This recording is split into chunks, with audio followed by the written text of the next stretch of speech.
스스로 핵심 정리. 이번에는 유럽과 아메리카 지역의 역사 들어갈 건데요. 일단 그중에 제일 첫 시간 고대 지중해 세계의 그리스 세계의 발전과 헬레니즘 문화에 대해서 하도록 하겠습니다. 자, 그리스에서 가장 기본 단위가 되는 어, 그 지역 단위라고 할 수 있는 건 바로 이제 폴리스죠. 폴리스가 이제 어떻게 성립되는지에 대해서 먼저 얘기를 할 텐데요. 폴리스는 종교 생활의 중심지인 아크로폴리스와 그다음에 일상생활의 중심지인 아이고 아크로폴리스와 일상생활의 중심지인 광장인 아고라로 구성이 되어 있습니다. 그래서 그 주로 이제 그리스도 산지가 많아요. 산지가 많은데 제일 높은데 여기가 이제 바로 아크로폴리스고요. 그래서 중요 신전들이 여기 있죠. 그다음에 여기 밑에 평지에 여기에 이제 바로 아고라가 있습니다. 광장인 아고라. 그래서 그다음에 이 주변이 이제 농경지. 이런 구성으로 되어 있는 게 바로 이제 폴리스고요. 그 폴리스 중에서 이제 이 폴리스들끼리 모여서 이제 동족 의식이 형성이 되거든요. 우리는 같은 그리스인들, 그래서 동족 의식을 형성시키는 대표적인 게 이제 올림피아 제전이 있습니다. 올림피아 제전으로 동족 의식이 형성이 되어 있다라는 게 이들 문화의 특징이고요. 거기에 그래서 이제 그리스를 헬라스라고 하고요. 헬라스에 사는 사람들을 이제 헬레네스라고 표현을 합니다.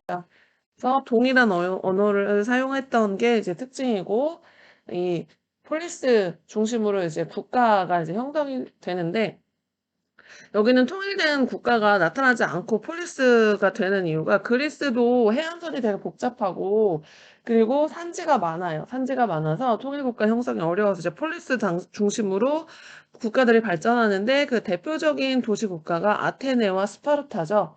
그래서 아테네와 스파르타는 각각 다르게 정치 형태가 발전을 합니다. 초반 정치 형태는 거의 비슷해요. 왕정에서 이제 귀족정 뭐 이 정도까지는 비슷한데요. 참주까지는 비슷하지만 그 뒤에 이제 민주정이 발달하느냐 안 하느냐로 좀 차이가 크게 생긴다라고 보시면 되는데, 특히 아테네 같은 경우는 민주정 하면 딱 떠오르는 도시로 유명하죠. 그래서 아테네는 처음에는 이제 상공업이 발달하기 전에는 귀족정이 발달했습니다. 왕정과 이제 귀족정으로 발달하다가 귀족들이 정치적 실권을 형성을 하다가 상공업이 발전하면서 부유한 평민층이 중장보병으로 하는 팔랑크스 전술을 사용을 하거든요. 그래서 팔랑크스로 전쟁에 참여해. 팔랑크스라는 건 따닥따닥 붙어가지고 밀집 대형으로 이렇게 붙어서 이제 전쟁 밀집해가지고 이렇게 전쟁에 나가는, 그래서 막 사람과 사람이 어깨를 나란히 하면서 전쟁을 하다 보니까 귀족과 평민의 차이가 뭐냐. 우리 똑같이 군대에 나가서 하는데, 그래서 이 보병이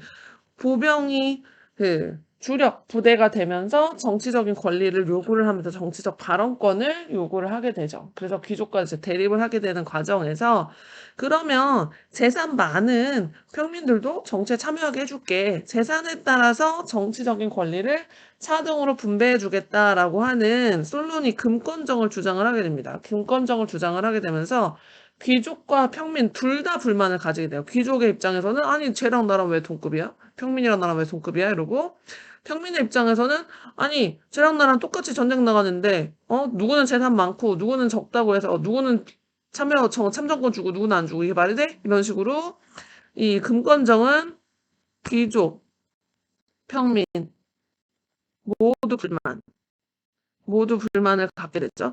그래서 이거를 이제 수정하는 사람이 바로 이제 클레이스테네스입니다. 클레이스테네스는 이제 500인 평의회라는 거를 이제 만들면서 설치하면서 거기에다가 이제 도편 추방제를 도입을 하거든요. 이 도편 추방제라는 거는 이 솔론과 클레이스테네스 사이에 있었던 정치 형태 때문에 나타난 거예요. 솔론과 클레이스테네스 사이에 무슨 정치 형태가 나타나냐면 참주정이라는 정치 형태가 나타나거든요. 참주정이라는 건 뭐냐? 참주가 정치하는 형태였는데 이 참주는 그러니까 군사력을 바탕으로 그 약간 독재 같이 정치하는 게 바로 참주였단 말이에요. 페이시스트라투스가 이제 가장 대표적인 참주인데요. 아이고, 페이시스트라투스.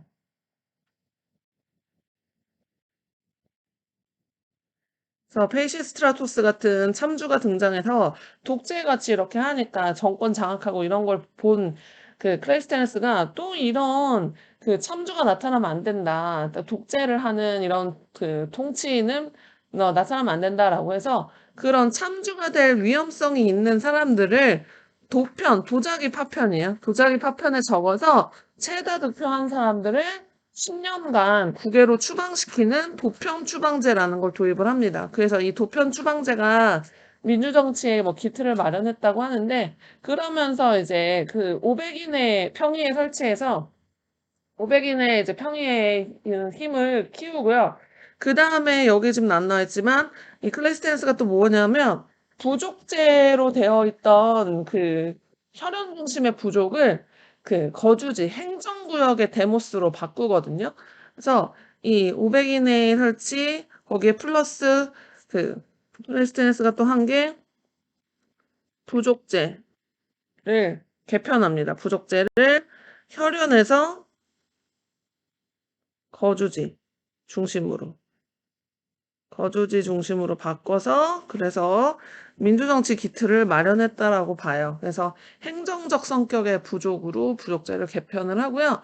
그 다음에 민주정치의 전성기를 맞이했다라고 할 수 있을 시대는 바로 이제 페리클레스 시대입니다. 페리클레스는 페리클레스는 모든 성인 남성이 그러니까 여기서 말하는 모든 성인 남성은 아테네에서 태어난 아테네 시민을 얘기를 합니다. 아테네 그러니까 외국인 말고 노예 말고. 그래서 그 모든 성인 남성이 시민으로서 민회에 참석할 수 있도록 그래서 민회의 권한을 강화해서요.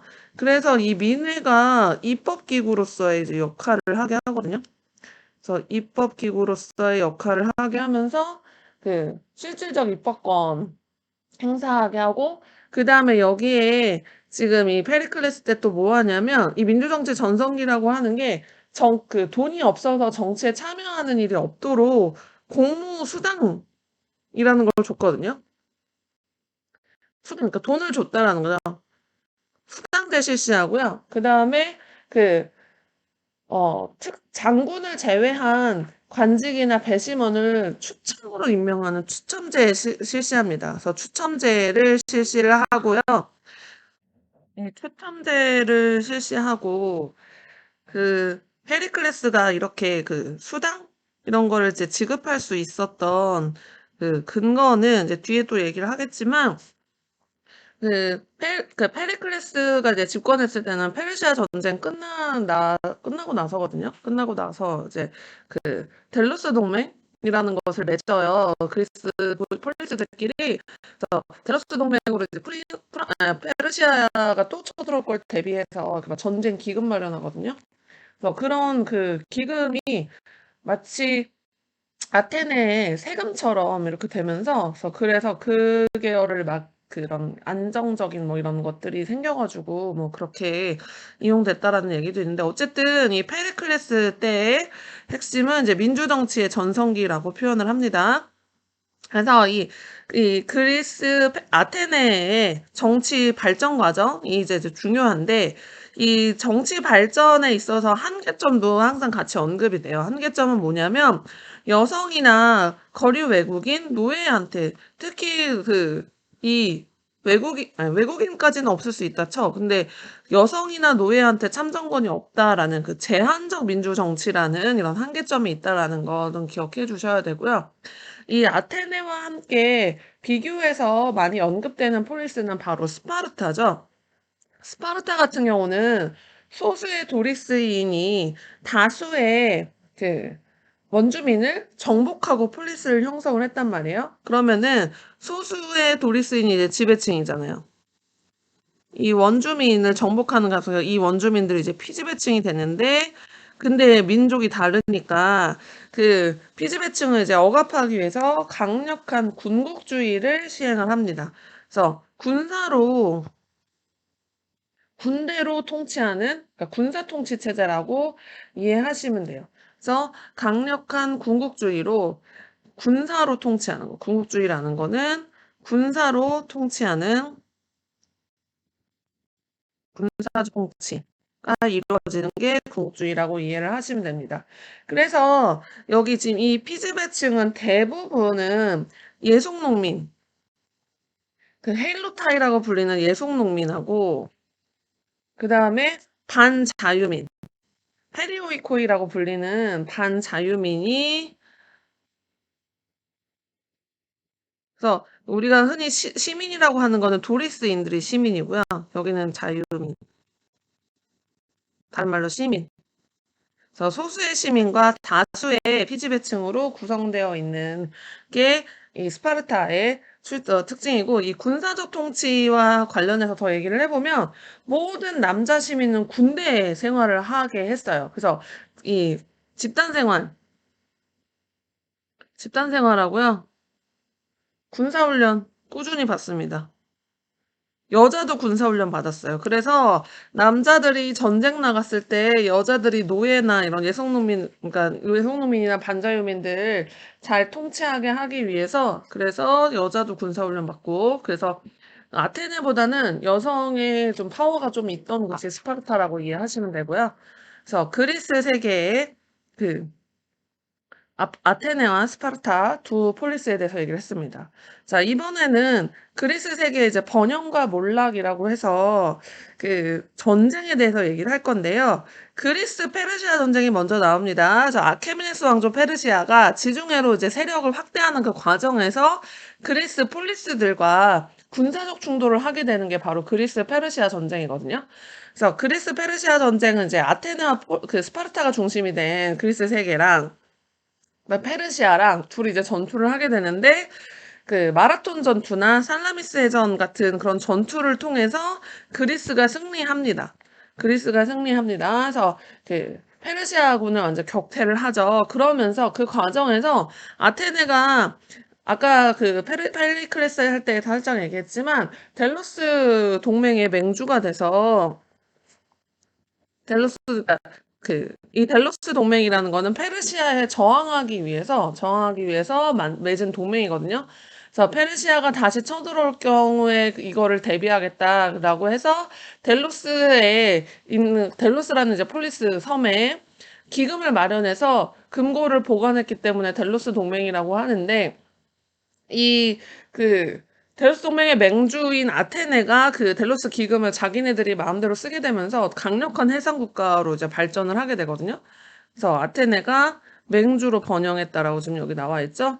그래서 그렇게 아테네가 막 승승장구하는 것에 대해서 불만을 품은 또 다른 막강한 폴리스가 바로 그 스파르타예요. 그래서 스파르타가 보기에 이 원래 이제 펠로폰네소스 동맹이 있었단 말이에요. 그래서 이 펠로폰네소스 동맹을 더 강화할 필요가 있다라고 생각을 해서 델로스 동맹에 저항해서 그 펠로폰네소스 동맹을 막 이제 막 강화하는 그 과정에서 아테네가 스파르타가 싫어하는 폴리스 내지는 이게 그 펠로폰네소스 동맹의 폴리스에 막 접근하려는 이런 게 보이니까 결국에 이제 전쟁을 일으키게 되고, 그래서 이 전쟁의 결과 펠로폰네소스 동맹이 승리하거든요.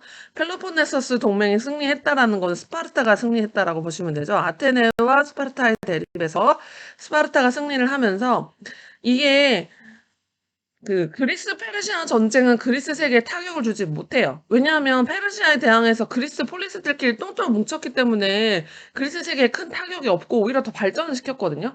그런데 지금 이 펠로폰네소스 전쟁은 그리스 세계의 폴리스들끼리 전쟁을 한 거잖아요. 그래서 그리스 세계 내분과 혼란이 더 심해져서 결국에는 마케도니아, 그리스 북부에 약간 바르바로이라고, 그러니까 왜그뭐그 어 좀 뒤떨어지는 사람들이라고 생각했던 어 마케도니아의 마케도니아의 필리포스 2세. 필리포스 2세가 알렉산드로스 아버지입니다. 그래서 필리포스 2세에게 정복을 당합니다. 정복을 당해서 이제 그리스는 알렉산드로스 제국이 그 일부가 되는 거죠. 어쨌든 이 그리스 세계가 이제 그렇게 몰락을 하고요.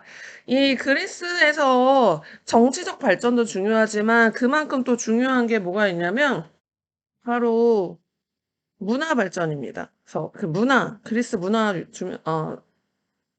중요하거든요. 그래서 일단 인간 중심의 합리적인 그리스 문화라고 되어 있어요. 인간 중심적이고 합리적인 성격을 가지고 있는데 이 철학, 그리스 하면 또 철학이 되게 유명하잖아요. 철학은 이제 소피스트들이 가장 유명한데요. 그래서 소피스트들이 그 진리의 상대성과 주관성에 대해서 얘기를 하거든요. 이 소피스트가 한창 그 문화를 발달시킬 때가 어떤 때냐면 민주주의가 막 꽃피울 때예요. 민주주의가 꽃피울 때니까 상대방을 나한테 그 설득시키는 게 중요하잖아요. 그래서 그 인간에 대해서 관심을 가지게 되고 처음에 이제 자연 철학 발달을 했었단 말이에요. 자연 철학에서 인간한테 이제 이 진리의 상대성과 중간성, 그러니까 인간이 생각하는 진리에 대해서 이제 관심을 가지게 되면서 자연 철학에서 일로 변화가 되고 다시 이 그 소피스트들이 등장했을 땐 그 민주주의 막 발달하면서 막 그 상대방을 내 쪽으로 끌어들여야 되는 그렇게 얘기하다 보니까 상대성을 막 얘기를 했는데 그러다 보니까 너무 줏대가 없고 그 정치가 막 이리저리 왔다 갔다 하는 이런 것 때문에 진리의 보편성이 필요하다라고 판단을 한 소크라테스가 이제 등장을 하게 되거든요.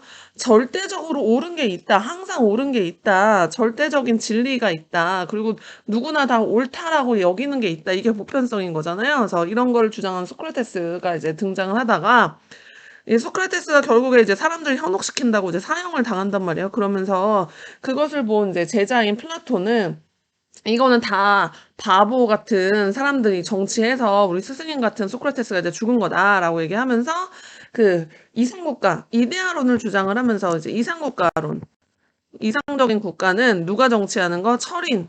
그 철학자가 정치하는 게 이상적인 국가. 그래서 철인 정치를 주장하는 플라톤이 등장을 하고요. 그다음에 플라톤의 제자는 이제 서양 철학과 학문의 기초를 마련한 아리스토텔레스가 있죠. 그래서 그 우리가 중세에 철학을 발달시키는 데 있어서 다 아리스토텔레스의 영향을 많이 받게 됩니다. 그래서 아리스토텔레스까지가 이제 그리스 문화의 대표적인 철학자이고요. 그다음 역사로 넘어가 보면 역사는 헤로도토스의 역사, 그래서 그리스 페르시아 전쟁을 기록을 한 거거든요. 이제 헤로도토스의 역사는 이거는 그리스 페르시아 전쟁사고요. 이 투키디데스의 역사는 이거는 펠로폰네소스 전쟁사입니다. 주로 전쟁과 관련되어 있는 역사를 기록한 게 그 헤로도토스나 투키디데스죠. 그래서 역사학의 아버지라고 불리는 사람들입니다. 그래서 전쟁사를 기록을 하고요. 그다음 문학과 예술에 있어서는 이제 서사시, 호메로스의 일리아드 오디세이 아시죠? 호메로스의 일리아드나 오디세이, 일리아드, 오디세이 같은 이런 서사시가 오디세이야. 같은 이런 서사시가 이때 쓰여졌고요. 연극, 연극은 이제 희극, 비극 다 이렇게 발전을 하게 되고 예술에 있어서는 조화와 균형미를 추구하는 대표적인 신전 건축이 이제 파르테논 신전이 있죠.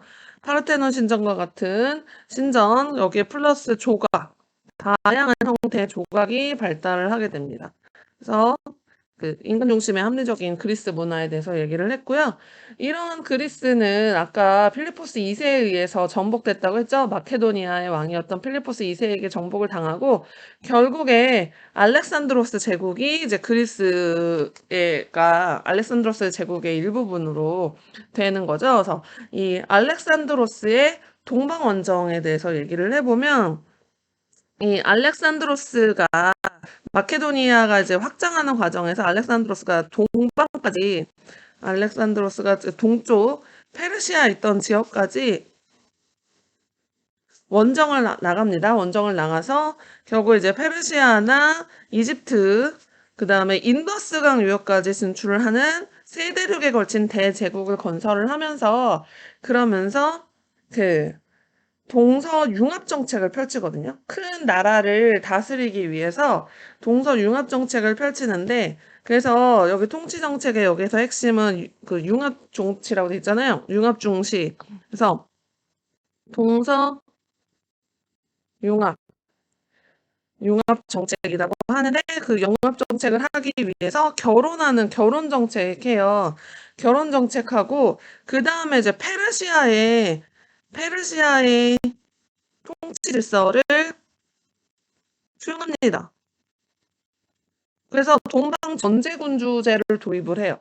그래서 동방 전제군주제 도입하면서 여기 현지 제도와 관습 존중이라고 했잖아요. 그래서 페르시아의 그런 그 관용적인 정책을 그대로 알렉산드로스가 가지고 오거든요.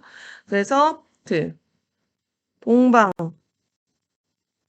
전제군주 페르시아 통치 질서 동방 전제군주제 도입하고 정복지 곳곳에 자기 이름을 딴 알렉산드리아라는 도시를 건설합니다. 알렉산드리아라는 도시를 건설을 해서 그리스인들 일로 와서 이주해서 살게 하고요. 이주해서 살게 하고 거기에서 결혼하게 하고 지금 아까 결혼 장려 나와 있잖아요. 그래서 여기 결혼 장려 그러니까 이 알렉산드리아의 그리스인 이주해서 살게 하고 이 여기에 페르시아인과 그리스인이 결혼해서 살게 하는 그런 정책을 하게 됩니다. 그런데 이 알렉산드로스 제국은 알렉산드로스가 죽은 후에 마케도니아, 시리아, 이집트로 분열을 냈다가 결국에 로마의 정복을 당하죠. 이 알렉산드로스 제국은 그 제국의 역사는 짧은데 문화적 파급 효과가 컸기 때문에 그 문화적으로 좀 기억을 해줘야 되거든요. 그래서 그 세계 시민주의적인 헬레니즘 문화를 발달시킵니다. 헬레니즘이라는 건 뭐냐면 헬레네스스러운 아까 헬레네스가 그리스인들이 자기들 스스로를 헬레네스라고 한다고 했잖아요. 그래서 그리스스러운 문화가 널리 퍼지게 되거든요. 그래서 그리스 문화를 바탕으로 다양한 문화 요소가 융합되는 개인적 세계 시민주의적 문화가 바로 헬레니즘 문화인데 이 그 그리스스러운 그런 문화의 철학이 이제 핵심이잖아요. 그래서 스토아학파라고 해서 이성적인 삶을 추구하는 욕망을 억제하고 이성적인 삶을 추구하는 스토아학파의 철학이 발달하고 그 다음에 마음의 평정과 그 만족을 추구하는 쾌락이라고도 하는데 만족을 추구하는 에피쿠로스 학파의 이제 철학이 발달하게 됩니다. 스토아 학파 같은 경우는 나중에 스콜라 철학에 영향을 주기도 하거든요. 자, 그 다음에 자연과학, 수학, 기하학, 물리학, 천문학 같은 이런 자연과학이 발달을 하고 특히 예술이 많이 언급이 돼요. 헬레니즘 얘기할 때 인간의 육체와 감정을 사실적으로 표현하고 현실적 관능적인 미를 추구해서 이게 그 동서 교통로 발달에 과 함께 같이 이제 북인도로 전파가 돼서 이때 대표적인 이 예술 작품이 뭐가 있냐면 밀로의 비너스나 그 라오콘이라고 하는 그 뱀에 물려서 괴로워하는 사람이 있거든요. 밀로의 비너스라든지 라오콘 이런 그 조각상이 발달을 하는데 그래서 감정 표현을 되게 사실적으로 한 거거든요. 미를 표현하는 것도 그렇지만 그래서 이게 이제 동서교통로 발달로 북인도에 전파돼서 그래서 무슨 양식 성립에 영향을 줬냐? 바로 간다라. 간다라 양식의 성립에 영향을 주게 되죠. 그래서 간다라 양식의 성립에 영향을 주게 되면서 그래서 인도에서 그리스와 비슷하게 생긴 불상들이 나타나게 된 거죠. 그래서 여기까지가 그리스 세계의 발전과 헬레니즘 문화에 대한 정리였습니다.